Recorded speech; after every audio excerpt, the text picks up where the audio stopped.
phone call, like, what was the message? He asked me what kind of shape I was in. Because we've kept in touch. Just cordially, how the kids, how things going. And I told him I was good to go, and it was very short, very brief, and they didn't know what the situation was going to be here, and I kind of went from there.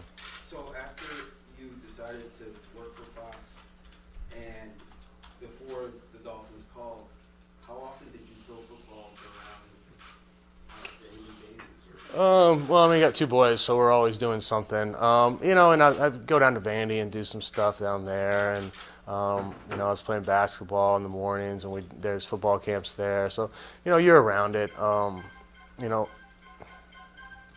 You can answer it.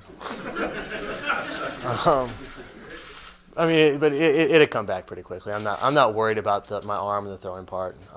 Getting used to these guys and how they get in and out of breaks and a little bit more detailed stuff. That's some of the stuff we're gonna have to kind of hit the fast forward button on and get used to that. Jay, did you say your wife wanted you to play? She was pushing you to play? Yeah, I think she got tired of me around the house. It was a little different. So, I think she saw it from a different lens and saw kind of what kind of opportunity this was, and she was all for it. Jay, did you kind of feel like you were back in the days the way Adam was recruiting you? I did.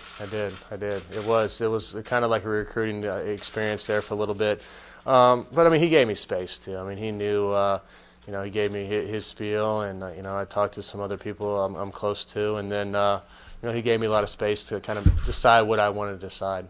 Looking at this roster, how does it stack up amongst the other teams that you've played with? It's a young team, I think mixed in with some really good vets. Playoff team from last year.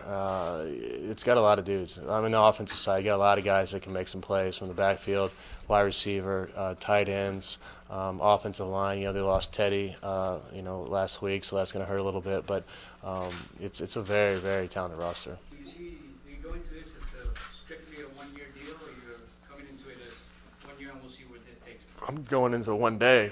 I gotta. You got a lot of things I got to process and get used to.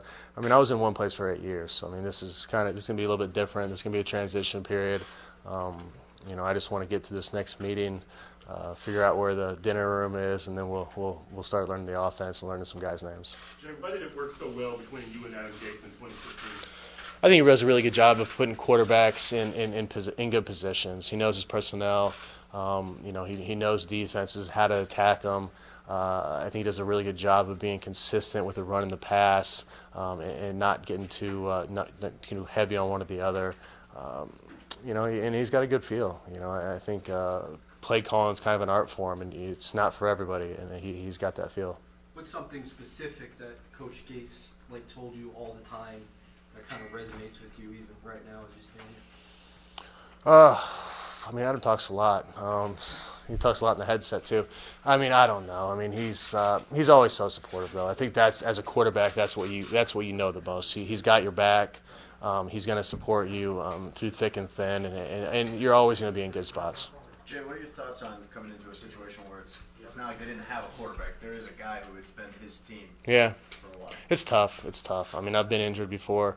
I know what that feeling is like a quarterback, to be hurt and not be able to help your team, and you kind of feel isolated a little bit, like an outcast. So it's hard, and I wish Ryan the best through whatever decision he has to make, and I'm sure he's going to come back stronger. Guys, good? All right. Cool. Thank you. Thanks, guys. We'll keep you updated on the official transaction, all right?